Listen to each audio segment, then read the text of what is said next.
Hello, everyone. Welcome back to another episode of D-List Diaries, where we have a very special guest for you. We promise you guests. And we have Stacia from Married at First Sight San Diego joining us today. So, Stacia, welcome, welcome. Thank you. I'm glad to be here. Woo! It's like after party with the shimmies. Right.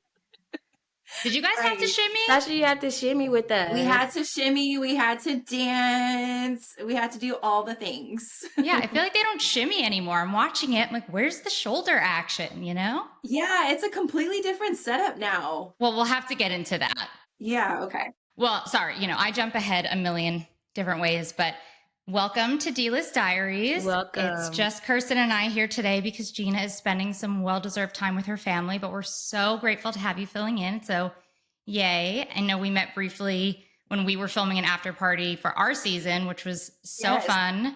Yes. So, it's great to see What you was that, again. like over a year ago? It had to be, yeah, because we Yeah. finished filming April 2023, so it had to be well over a year ago, but nice to see you again. Thank you. Thanks for having me. Sasha, we were so thrilled to get you here. I was like, Nicole, we have to have Stacia on the show. So we definitely want to say thank you for taking time out of your morning. I know it's a rough little story. We got a little late start, but we are about to dive into things. So do catch us up, Stacia, on what's going on in your life, like where you are with work, relationship, life, travel. I know our birthday's coming up. We have so much to dive into, but first let's talk about your dating life and let's talk about your work life and finding balance in life. Well, that's always a work in progress. I'm still trying to do that. Well, let's see. Okay, so dating.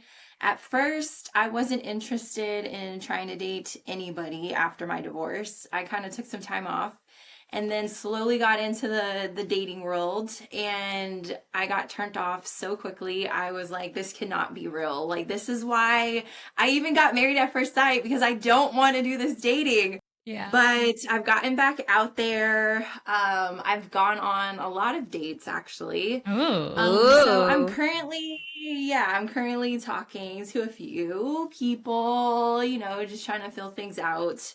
But it's fun. I'm trying to have fun, just trying to take it light and have fun. We love that for you, Sasha, and that's part of life, especially in the date world. It's so many apps, and these men talk to multiple women, and it's just kind of hard to date because you don't know if they're going to show up for the next one, and then you call the next guy, and then the next guy texts you. So we wish you the best, and may the best men win because you are the prize.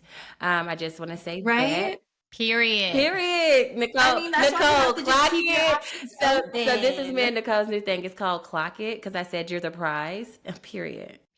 She taught me that, so now I just use it all the time. You know what I heard? What's that? I heard something on Instagram where a guy said that you have to keep your options open, because what prize do you know where there's only one person trying to get it?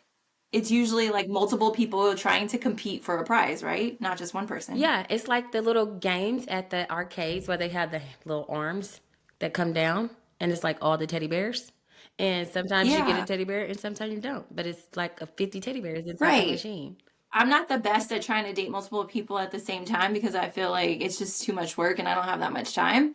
Yeah. But I have been, talking to somebody, and then a month, 2 months, 3 months later, I'm like, okay, like, seems like, we're starting to get to know each other. It's been like 3 months. Like, what are we doing? And it's like, oh, we're not doing anything. We're just getting to know each other. Like, we're just friends. I'm like, yeah, no. Let me help you with some dating tips, Stasha, because our birthdays are coming up. And guess what? We are smart. We are beautiful. We're educated. We have so many great things going on in our lives. So I'm going to give you the top 5 dating advice.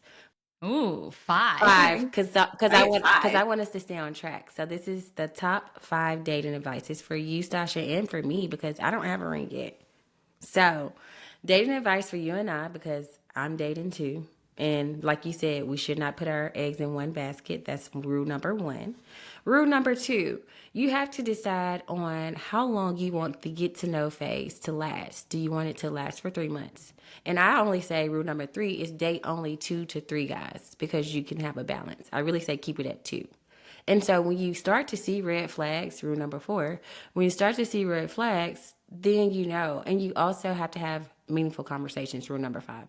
You want to talk to men who are intentional men and who are going to pursue you, and that's on period. So we are happy to hear about your dating life. So what else is going on outside of dating? Do you have any feedback as to how you're going to proceed with your dating life after hearing the top 5 tips? I mean, I'm definitely having that meaningful conversation. I am the queen of asking questions. So I don't think that's new to me. Dating multiple people, that also is not very like new to me either. Like I said, I mean, I look at red flags all the time. So I'm just like, yeah, I don't like that. That's not going to work for me. So I'm very quick to be like, yeah, I'm good. This isn't going to go any further. When you're dating these guys, do you kind of like give them grace, like when you hear about their lives and like their background and where they come from, and if they know how to communicate, if they know how to date women, do you know how they treat their mother? Do you know like how they treat their sisters and how they're showing up for other important women in their lives? Because how they show up for those women or how they're going to show up for you. Recently, I've dated a few guys who didn't have good relationships with their mother or wasn't even raised by their mother. And I could see how that was coming out in how they communicated and how they treated me. So like that's one big thing where I'm just like, no, like I do give people grace as far as like their background, but for me, I feel like everybody has some type of like baggage. It's just, are you trying to work through it? Are you actively trying to make it better and being more aware? So, Yeah. I'm an advocate for that. Going to therapy for sure. Can I ask? My favorite question is, obviously you married a stranger, so you are brave Yes. and willing to try many different things Yes. to find love. What is the thing that you took away the most from Married at First Sight that you're bringing into new potential relationships? I feel like we had a good time or experience while we were on the show. So I feel like I would probably put a lot of my independence and trying to control things or not being so compassionate for my partner. I think in past relationships, I was always the one that's like, I'm the leader, I'm making all these decisions, you're just going to follow what I say. But I think that being in the marriage, it kind of taught me that I had to put a lot of that to the side. It wasn't just a me thing, it was more of like a we thing. So I do try and, include and not take over like I used to. And you know what, Stasha? We have that in common. Like, I'm used to being independent. I'm used to showing up for myself. I'm used to doing everything for myself. So it is hard to take that back seat and allow that man to step up and put gas in your car. Allow that man to change your Yes. tire. Allow that man to open your door. Allow him to say, you know what, babe? You don't have to cook tonight. Let me take something off your plate. And then it's up to us to be submissive or either just listen and sit back and let them do what they need to do. Yeah. I step right on over to the side. And it's hard for us.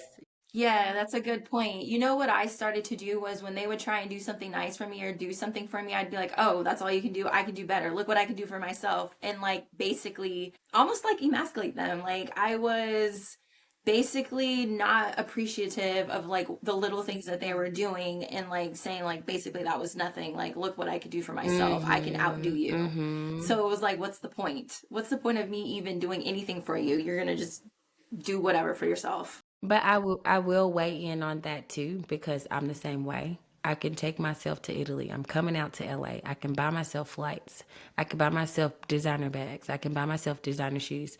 But all that means nothing. But if a man wants to do Right. it for you, even though he may not buy you that flight to Italy, if he wants to buy you a flight and you're just going to Catalina Island, I mean, you don't even have to take a flight there. You drive in a car, you have a meaningful conversation, listen to some good music, and then be present in the moment because he thought that he was doing something nice for you. You know, and so I had to start being more receptive because some men can't buy a flight to Italy. They can't spend $2,000 because they have their own responsibilities. So it's like, I'm going to be receptive and go to Catalina and have a good time because what we doing on the boat, that's all I'm saying. I agree with you wholeheartedly. I agree with you. Now, how do you approach, let's just say, when you are making more money than the person that you are with, right? So I get it, the little things matter. He might not be able to buy you the steak dinners or the trips and all the designer bags. Get that. But how are you able to make it an even playing field when he may not be able to match your lifestyle? So if you're used to going to certain restaurants, doing certain things, and that's not something that he will be able to match, provide at all, and then it starts to create some type of insecurity in him because now it's like he feels like he can't do anything. So for me is like when I go out, I go to dinner, I don't think about, oh well, if I order the steak and lobster and this and that and that, I'm not going to have a problem paying for that. But then when I go out on a date with somebody and I go to a restaurant and they're ordering water in a dish, then it's like, do I what do I do? Can I eat? I'm leaving the restaurant hungry. Yeah. Like, I don't date men that are ordering water. I date men that know my drink preference and they order my Prosecco for me. So clock that. Date men that know your drink order. So you start off small. You don't go to the finest dime Michelin star restaurant when you first meet a guy unless he set that reservation for you. And that's on period. right. Well, I'm all about like him planning the Yeah, date. let the man plan the date. And if it's not the restaurant you prefer, I give them a list because I'm very particular sometimes. I know Nashville and I have a list of everywhere I like. So if we don't go to those restaurants, I'm not interested in going to eat. Really? Yeah. Kristen, are you serious? Okay, I'm not that. I don't feel like I'm like that. I'm particular. You could take me to Applebee's and I'd still be You won't happy. take me to Applebee's. Say Nicole knows that. Nicole knows. Everybody knows that about me. I sure do. So Nicole, what you have to say? So this is actually a great topic because we feel very differently about this. And I've always been fiercely independent from a young age. Even in my current marriage, I'm still doing so many things for myself that I don't need to, but just, to prove I'm independent to no one. But this is specific to me and how I dealt with this in being the married at first sight process. But I had to evaluate what are the things that are important for me to do myself and what are the things that I can give up control on. So for example, like being at a restaurant, I'm also not very picky. I prefer that quality time. So of course I want to be wined and dined. Like, of course I want to go and have the fancy things, whatever. But if that's not what we're able to do, and my options are don't go to dinner or go to Applebee's or wherever else and spend time together, totally fine to spend time together. And then those treats will be once in a while. And Yeah. it's the things that, like, for example, I was sick a few weeks ago. Kirsten already heard the story, but I thought I was dying from a stomach bug, and I had no choice but to let Chris literally pick me up off the floor and take me to the doctor. And that's something I literally could not do myself. So I had that moment of, I don't want this man to see me, not to be gross, but I was throwing up. Like, I was disgusting. I don't want him to see me like this, so weak, so feeble, like not able to take care of myself. But this is important an important time where I don't want to be independent. He does make more money than me. He plans a lot of the things that we do, so we don't have that issue. But it's more of like, okay, maybe we can't do the vacations and the fancy things, and we can't live a certain lifestyle, but the areas where I don't want or can't be independent, he shows up for me. So 100%. it's that element of it. And also, I know lifestyles can change, people can change, but I'm all about, like, if you quote unquote think it's the right man, but he doesn't fit into the right holes, he's not the right man. Everything could be great, but if your lifestyles are not matching to the point where you can't do anything you want to do, Correct. it's not the right man. Yeah. That's just my opinion, because I feel like you just have to take into consideration what is important for your independence and what can you give up control on. But that's hard. So I love that you explained it that way, because for me, if you line up every guy that I dated, I don't have a type. I date guys based on how they treat me. Do they have emotional connection for me? Are they there for me on my days where I'm feeling very low? Are they calling and check on me to see how my day is? Are they asking if I need some soup because my throat is hurting? I don't care if the soup is from Chick-fil-A, if it's a chicken noodle soup. I want the soup because I'm hungry and my throat is hurting and I need somebody to come take care of me. So that's how I date men, but they are going to have the bag for sure. But that doesn't matter because people can lose money tomorrow. And it really matters on how you love someone and if you have that emotional connection. I've been coughing for 3 weeks. I had to go to the doctor. I had a sinus infection and my throat is still hurting. And my man is texting me, would you like me to bring you some pho, however you say it? And guess what? I said yes. And I know what restaurant I want it from because remember, I'm particular. I said, I will send you the address because this is how easy I make it for people. I sent him the address so he can go to that location, and I sent him the exact order I want. It's almost like Uber Eats. I make things very easy for men so that they can take stuff off my plate. Babe, I need you to hold my bag. Babe, I need you to open the door. Can you please come down and get the groceries out? When Shaquille and I was together, you have to communicate with people. And Nicole, you can weigh in on this, but Stacia, moving forward, when you need something from a man, communicate that. Like if you're dating a guy and you're not feeling well, hey babe, I'm not feeling well today. Can you please bring me some hot tea? And tell him your favorite flavor, because now he's getting to know you. So now next time when he say, bring me some tea, he already knows you want the peppermint tea. I have no doubt Stacia is communicating with these men. So I do not think that you are shy, and I am not worried about that for you. But that is great advice, Kirsten. It's not Stacia, it's the men. They need to work on it. That's all I'm going to say. We're all works in progress, but We the are, right and man will meet you where you need him to meet you, Amen. even if it takes a little while to get there.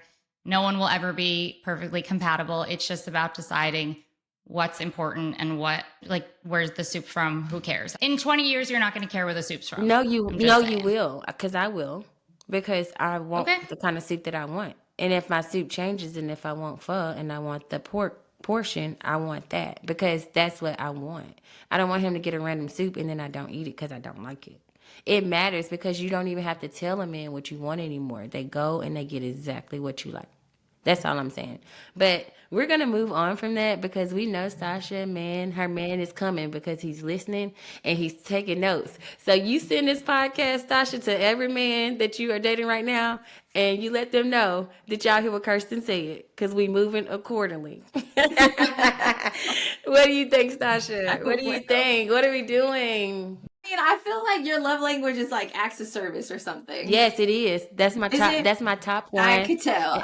Okay, so speaking of love languages, I don't know if you listened to our last episode because we talked about 2 new love languages. Nicole, tell Stacia the 2 new love languages that we just learned about. So the 2 new love languages are emotional security and shared experiences. Quality time and shared experiences are different because shared experiences literally means like doing new things together with someone. Right. And then emotional security, just having that emotional security, literally like feeling comfortable, confident, knowing your partner supports you. And whether that looks like soup or taking care of you or trips or just being there to hold your hand, number 1 for me at least. So Stacia, what would you say your top 3 love languages are after hearing the new 2 that are added? Because mine are all 4 and they all intertwine with each other. Well, now there's 6. I would probably say quality time is like that number 1 for me, but the shared experiences too, I think is probably up there because I love to just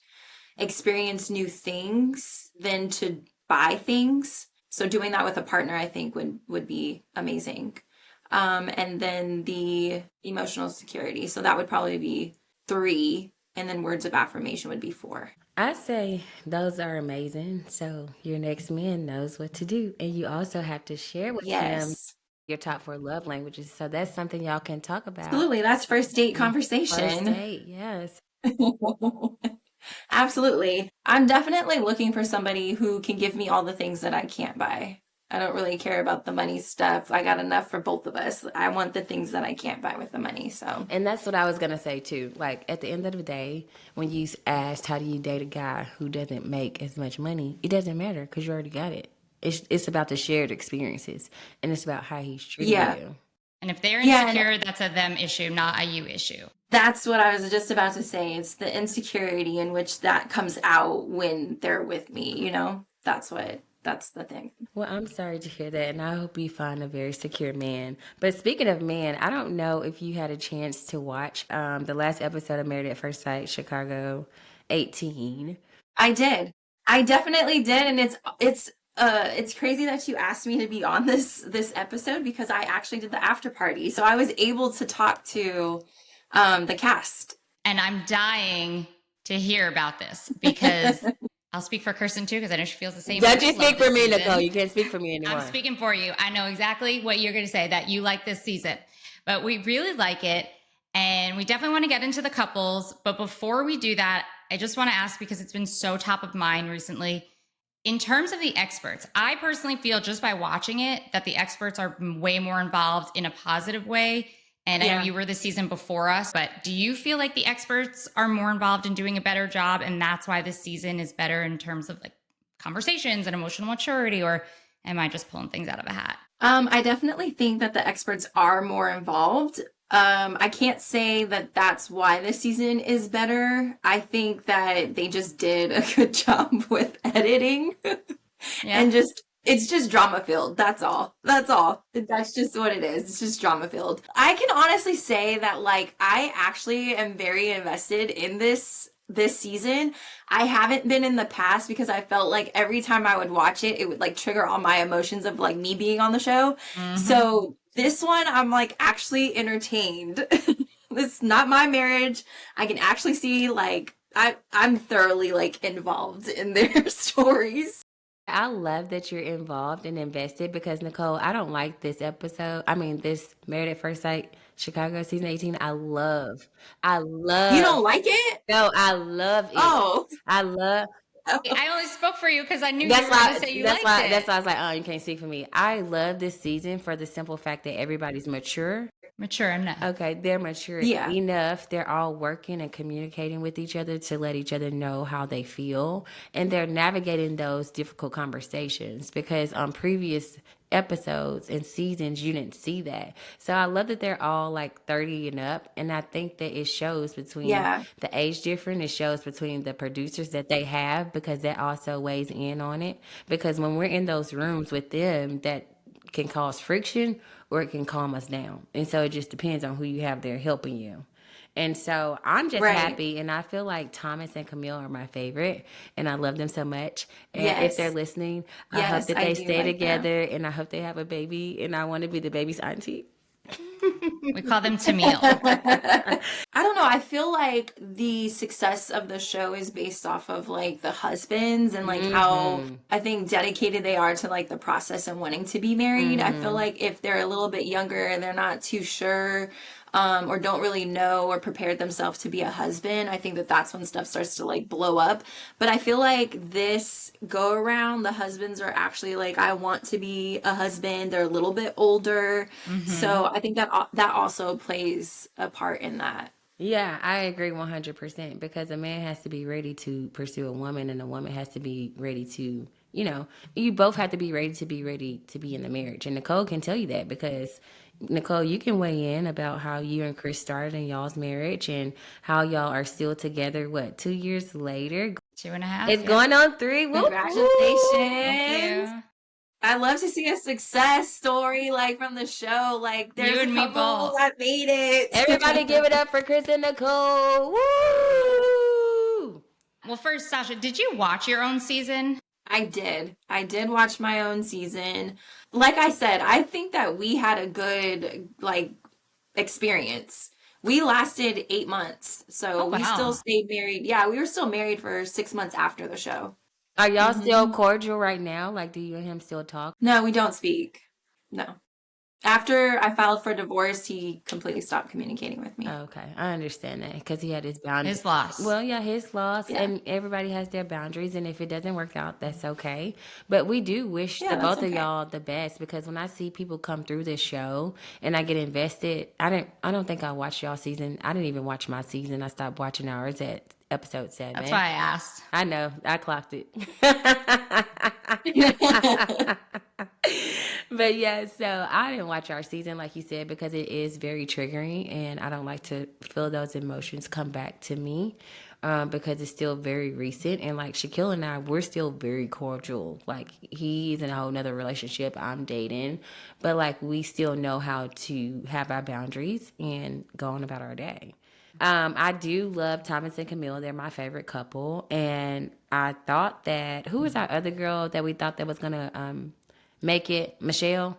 No, not Michelle. What's her name? Mm. Not Michelle. Madison? Madison. At first, I liked Madison a lot, and I feel like her husband is very kind. He actually reminds me of Chris, your husband, Nicole, because he's just super sweet. I feel like his wife is like us. She doesn't know how to be soft in her soft woman era, because that's what I'm learning, baby. I'm in my soft woman era. I don't want to lift a finger, sweetie. Get my bags. Can you grab my bags, please? Like, I'm in my soft era and I'm staying there because that's where we're supposed to be. And so it's like, we don't have to be independent and strong all the time. We don't have to be like, I'm doing this and I'm doing that for myself and I'm doing this for myself and just running ourselves very low on energy. No, I need all my energy. I've always struggled with Madison and Alan because she does they both remind me a lot of Chris and I, but in very little ways. I know for Chris and I think the reason for our success is because we went into this process like there are no walls. I said, if I'm going to do this, I have no preconceptions. There's nothing I'm holding back unless it truly makes me uncomfortable, because what I didn't want was to go to decision day and say, I didn't share this. I didn't ask that. I didn't show this side of me. I didn't, explore this with him. And granted, you can only know so much about a person in 8 weeks. You can't learn it all, but the things that I was unsure about, I at least got enough information for me to feel comfortable moving forward with Chris on decision day. But with Madison and Alan, I feel like she's trying so hard to ignore the things that really bother her. So I can really appreciate that. But I think she's just trying to convince herself that she's going to be okay with them. And I just don't see that being long lasting. But I will also say that it's not just 8 weeks in a marriage. It's you go from 100% single, unless you're a jerk with some relationship on the side. You go from 100% single to 100% married. There's no dating. No. So there's no months to get to know someone's love languages and how do they wake up in the morning and what are they like in a fight and in a tragedy and this and that. So you just have to take the information you're given in that moment and work with it. Even the independence thing we were just talking about. To go from carrying your own bags to asking someone else to do it overnight is not as natural for some people as others. So it is hard to get out of those single behaviors. Yeah, I will say it is very hard to get out of that. And Stacia, I do want you to weigh in and tell us what you think about what just Nicole just said. But I feel like that's why up front, once again, you have to lay it all out on the table. Like Nicole said, let your guards down. Have those meaningful conversations. So you can kind of weigh in about like what you're hearing from these guys and if it's making sense. Because if a man tells me that he dated a woman and he was married to her and they have one child, I'm going to be like, oh, he has experience in marriage and he has experience in fatherhood. And now I'm concerned because why did your marriage end? Tell me more. So it's like you got to ask those meaningful questions in that moment, because then you can decide if he tells you my marriage ended because I cheated. Because even on the show, Thomas had been married before. Engaged, I think. Yeah, Thomas had been engaged. But he had to have that conversation with Camille, and she was very receptive because she was like, okay, what are all the details of why the engagement didn't go to the marriage level? Because that's going to tell her if she wants to keep dating Thomas. Did he go to therapy? Did he understand why he didn't communicate with the lady when he wanted to end the relationship? When he let it linger for 4 more years? Don't dangle me alone, because what you can't get back is time, and I'm going to clock that. Because guess what? Our birthday is coming up less than 30 days away, and we can't get time back. I know, our birthday is coming up. And I'm turning 40, so I'm not getting any younger here. Don't waste your time on nothing that you don't feel is No, for you. I'm definitely not wasting my time. I'm pretty specific with what I'm looking for. You know, when you're trying to figure out your person, like there's certain things for me, like I don't really want to date a man that already has kids or small kids. I don't mind if you've been married before. Yeah, so there's certain things for me where I'm just like, no, So I'm those not are your interested. non-negotiables, Stasha. Everybody, if they 40 years old and don't have a kid, I don't know where they at. Don't you date them? Yeah, so I prefer somebody who either doesn't have kids, or if they do have kids, they have older kids, Correct. not young Correct. kids. That's fair. That's how I am too. But to go back to what Nicole was saying, Nicole, so can I ask, for you and your husband, when you first met him, were you initially attracted to him physically? Interesting question, because I found him very attractive, but I was not initially attracted to him, if that makes sense. Like I wasn't not attracted. I was like, ooh, he's so handsome, but he is not the person that I would normally ever go up to in a bar, even though I would say, like, I would set him up with a friend, like, oh, I have a really handsome friend for you to meet, but he wasn't the person I'm typically attracted to. So I think that that does play a part in the whole like situation with Madison and her husband because I feel like the attraction is not there. So that's why she's kind of forcing some of the things. For But going sure. into this process, it's like you kind of have to try and take that out of your head when you're going into it. But it's also really hard because we want to be attracted to our partner. So I think that that kind of like plays into it. And Alan seems like a really nice guy. However, I feel like he can be bratty at some moments and very passive aggressive. I totally agree with what you're saying. And I mean, Kirsten can speak to that more than anyone because she did Let me develop the speak. Let me emotion speak to it. before that. Let me speak Yeah, to it real fast. I'm letting you Okay, go for it. so Shaquille is handsome, but I'm not attracted to Shaquille. Like when he puts his suits on and he gets dressed up and he's clean and fresh and sprays his cologne on, he looks amazing. He's gonna step. I mean, we look like the Obamas when we used to, show up. You did. Yeah, thank you so much, Nicole. They used to be like, "Where y'all going? We're gonna meet with the experts." But weren't you developing your emotional connection was growing without that physical It piece? was. Attraction is important, but at the end of the day, you can't make it happen. It just is it important enough that you need it in a Yeah. marriage to work? It's the chemistry, right? It's like Right. chemistry doesn't always mean that it's a physical attraction. It's just the Mhm. chemistry that you guys have, that unspoken language. And look at Juan and Carla. And I know attraction is subjective and everyone has their own type, but you can Yeah. have two very attractive people and find someone very attractive, but not have Yeah. that chemistry with them. So I Right. know this Mhm. show puts a lot, not the show so much, but the people on the show usually put a lot of importance in looks, but it's not just the looks. It's like, are your looks giving me the feelies and is your personality giving me that chemistry as well? Right. I mean, we are marrying strangers. We're not going to get exactly what we want. Exactly. I mean, Shaquille and I feel like we both got exactly what we wanted to a certain extent. Like we both look great. We're both educated.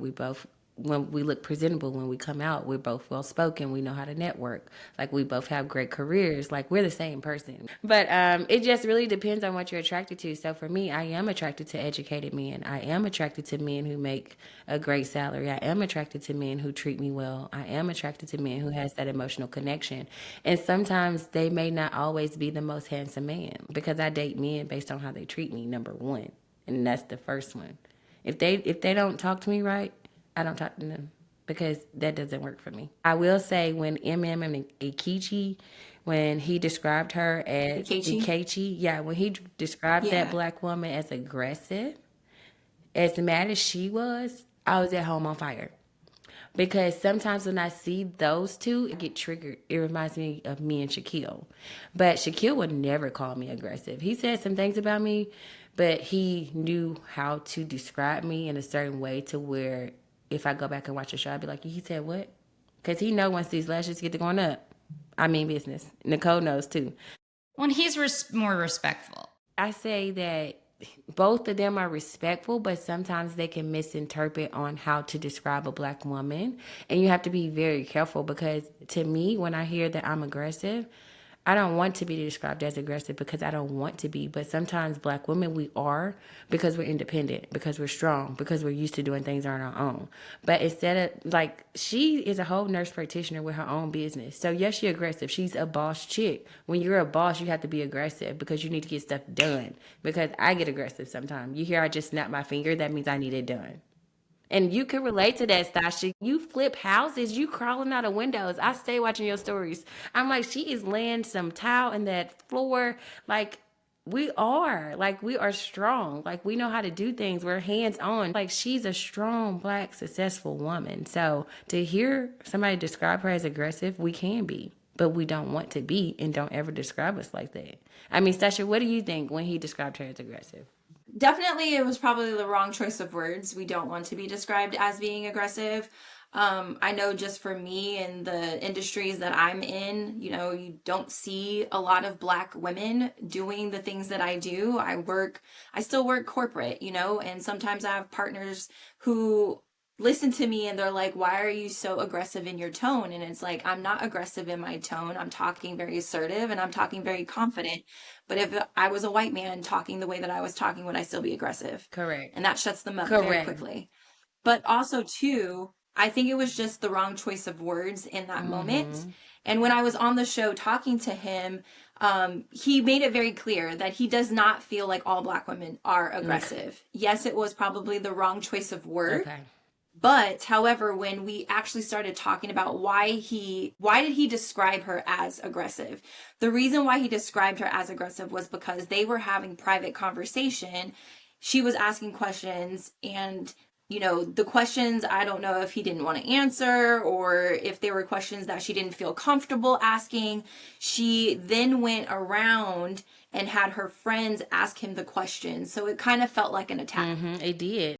Again, wrong choice of words, Right. Mm-hmm. but I could understand why he might have felt like that was a little aggressive. Yeah, and I agree. And Nicole, I feel like all three of us are aggressive, to be 100% honest, and we have to turn it down sometimes. Nicole is from up north and she's Italian, so she has two spiciness to her. And Nicole, I want you to give us, before we hop off this podcast, I want you to tell us what works in your marriage, when you have to scale back, how you listen to your husband. Give us some future wifey advice, because you do have a successful marriage and you and Chris do know how to be kind to each other. Y'all do know how to have navigate conversations when you're having a misunderstanding to understand one another. So can you kind of give us your top 5 like marriage advice? Well, I don't know if I can number them, but I'm just going to give general advice.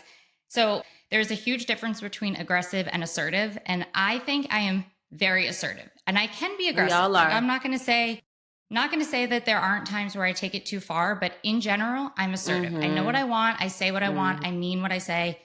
Assertive, but there's a respectful way to go about it. So Chris is the total opposite. He's assertive when he needs to be, but generally he's very go with the flow. So our relationship has been trying to find where each other is and meeting the other person there. So he knows she wants this done. She's going to say it. I'm just going to do it because it makes life easier. It makes her happy. I don't care. Great.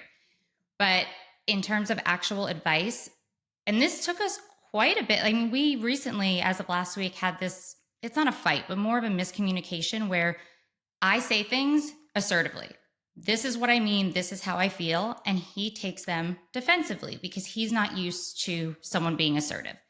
So when I say what I mean, and I mean what I say, that's it. I'm not passive aggressive. There's no underlying meaning. You don't have to overthink it. Our conversations have turned from this is what's happening, this is how I feel, and his reacting to me saying, this is what I'm saying to you based on X, Y, and Z, and him saying, this is what I'm hearing. Is this how you're intending to say it? Because this is how I'm taking it. And that gives me the opportunity to clarify, because sometimes I'm so blunt about it, I'm not expressing myself in the proper way. And it gives him the opportunity to really understand what I'm saying and not just interpret his version of what I'm saying.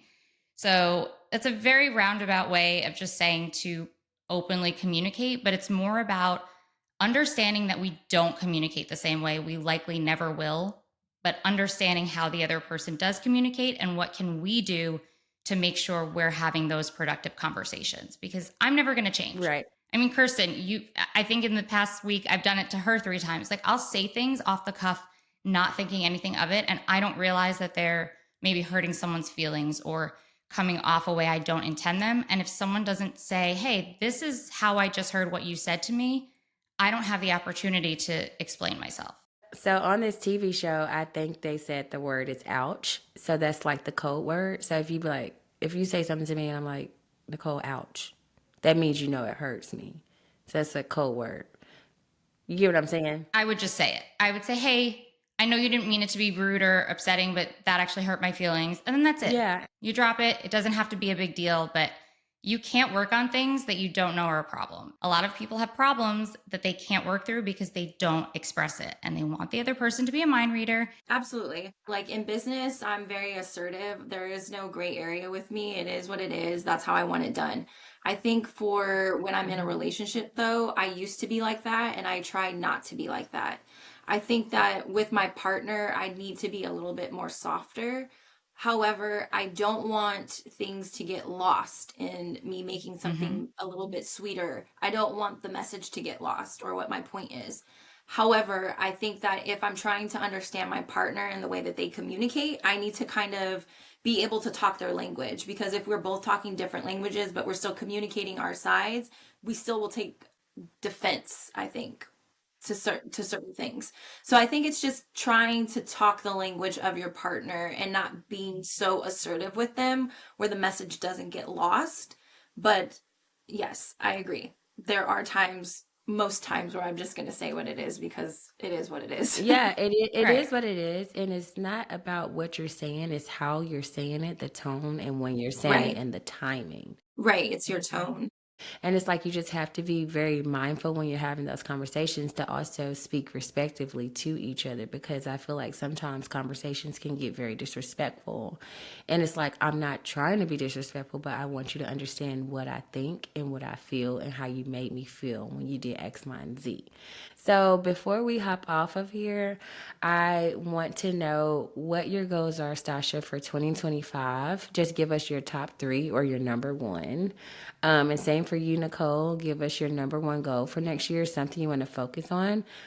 So the first one would be for 2025, I want to travel to 4 countries. Ooh. I do want to take up learning how to speak French. The second one would be to find my husband this year. The third one would be I am going to try and double my real estate portfolio this year. That's You right. saw that. You saw we all clocked Yeah. it. And guess what, Stasha? As long as you stay focused and you be intentional, it's all going to happen for you. And we wish you the best. Absolutely. And we are so Thank happy that you. you joined us today, because we want to speak over you. We want to be able to support you. We want to know what's going on. As long as you do what you're supposed to do as a woman and the other person do what they're supposed to do as a man, you got this.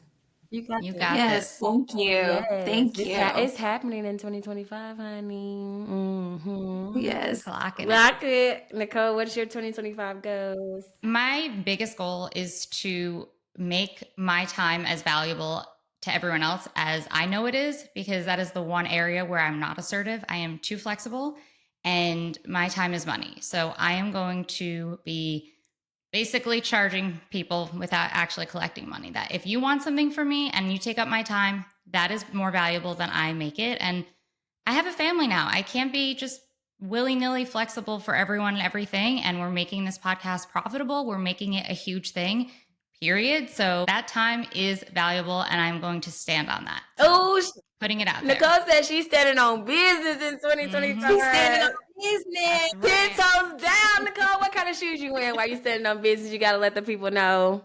Right now I'm barefoot, but I'm grounded. So that's what I need. Just And grounded. that's what we need. Nicole, shout out to you, because I love that you're grounded. And that's something that I had to work on for self-improvement. I had to be grounded. And that's what I'm working on for next year. So my 2025 goal is to focus on Kirsten. I owe 2025 to me. And so, whatever I say, my goals are, if I'm going to go buy some properties, I'm going to go buy them. I'm standing on business. If I'm going to take this podcast to the next level, we are. We're standing on business. And so, those are my two biggest things: to focus on me and everything that I need to focus on, which is this podcast and real estate and my family and friends. And that's it, and traveling. So I have my 2025 planned out already for my travel. And Oh, wow. yeah, because that I'm standing on business if I want to go You're somewhere. intentional. She's That's standing awesome. on business, everyone. Yeah, you are So intentional. I'm gonna go ahead and tell you my travel plans before we hop. So in January, I'm coming to see you. In February, Yes. I'm either gonna do Super Bowl or Mexico. I don't know yet. Super Bowl is in New Orleans, and if the Philadelphia Eagles make it, I have to go there. Kendrick Lamar is performing. I have to see him, because They Not Like Us is my number one song for 2024, and it's gonna be my number one song for 2025. They Not Like Us. They Not Like, it's so bad, but I love it. It's the beat. But as soon as the beat drops, dun dun dun, bum bum bum. Hey, get in the code, burn, burn, burn. We gonna dance our way out. Sasha, where you at? Burn, burn, burn. You gotta You dance. gotta do the Hey, shimmy after the party. they not like us. They not like us. They not like us, because we're standing on business on 2025. But I'll tell y'all the rest of my travel plans for the second half of the year on the next episode. So we're gonna close this out, and we would love to have you back again on this show, Stasha. Please. Absolutely. Absolutely. But now we have to go, because we're staying focused this year and next year. That's right. Thank you, everyone, for listening to another episode of D-List Diaries. Thank you, Stacia, so much for joining us. We cannot wait to have Thank you back. you. And Thank you Happy for New having me. Year. Happy New Happy New Year! Year. Woo!